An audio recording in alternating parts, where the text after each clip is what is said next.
Bonjour à tous.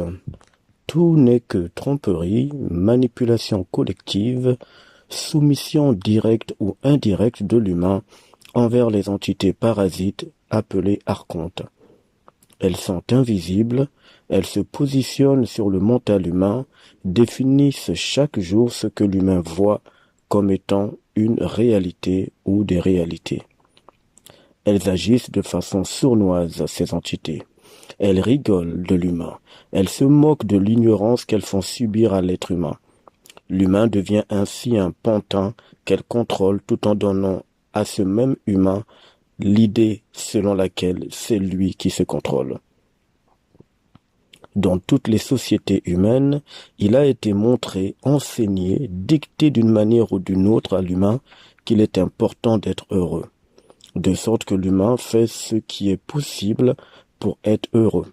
Et quand d'après lui il a atteint ce côté de son existence où il se qualifie d'être heureux, cela finit toujours par s'effondrer, s'effacer, par partir ou disparaître. Pour l'humain, être heureux est à la fois un sentiment, une satisfaction ou même une émotion. C'est un état dans lequel il voit son existence en rose.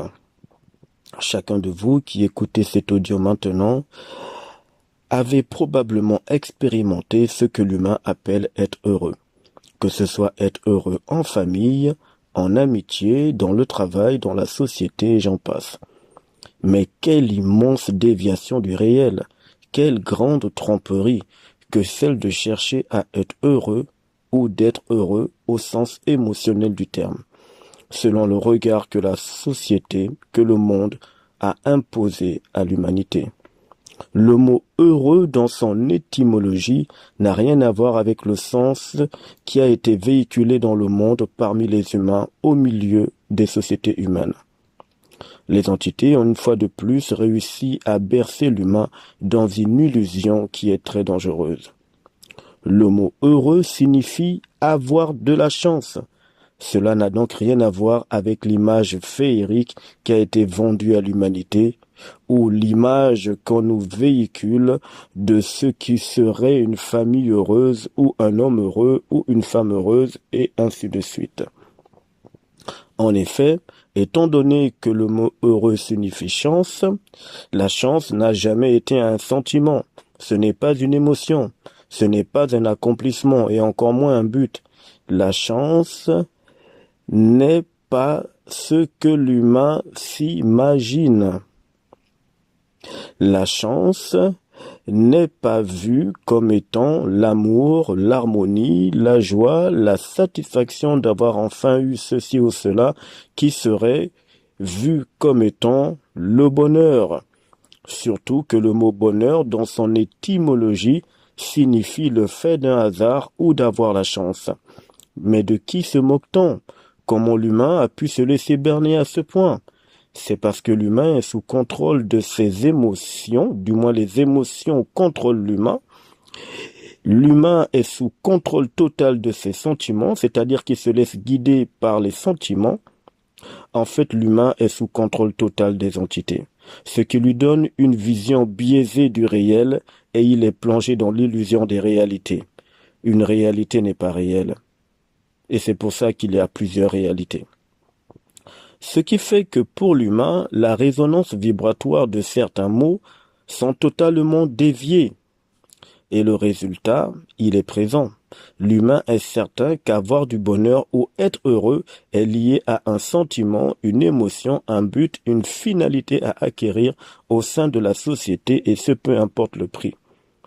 L'âme humaine est tellement en dérive dans ce monde maudit qu'elle confond tout. Elle court derrière l'espérance qui, au final, est un piège sombre des entités. L'humain va ainsi espérer être heureux, espérer être dans le bonheur, se voyant ainsi entouré de ce qu'il appelle sa famille, ses proches. Il se verra dans un grand sentiment d'amour, de joie, de plénitude, d'accomplissement. Quelle grande mascarade mise en place par les entités anti-hommes. Si le bonheur était tel qu'il est vu par l'humain, si ce bonheur était réel, pourquoi Adam et Ève n'en ont jamais parlé?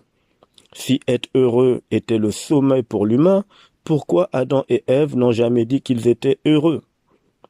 Parce que ce n'est pas réel.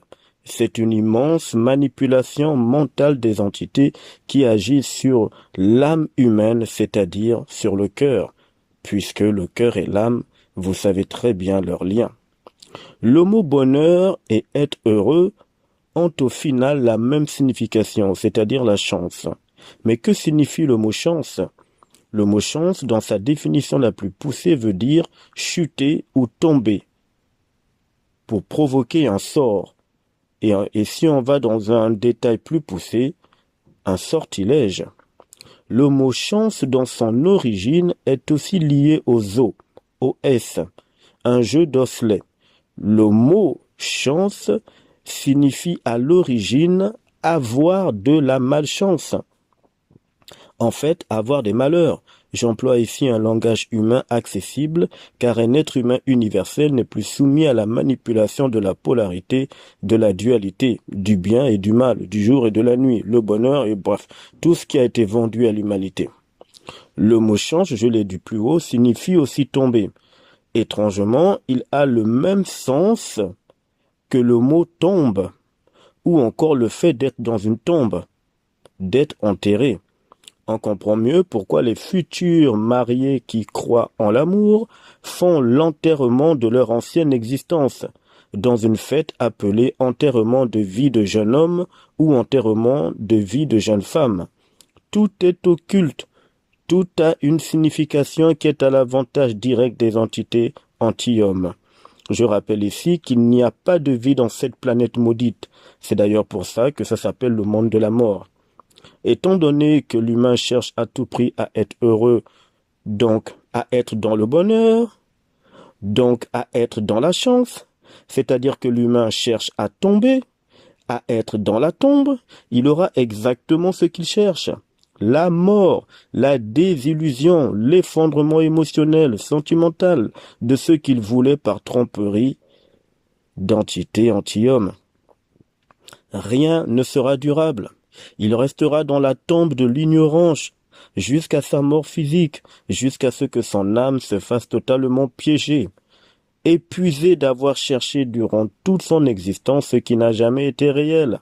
Les entités anti-hommes enferment de cette façon l'humain dans des cycles sans fin de réincarnation où l'humain doit encore et toujours chercher ce qui est irréel à travers l'illusion d'être heureux et d'être dans le bonheur.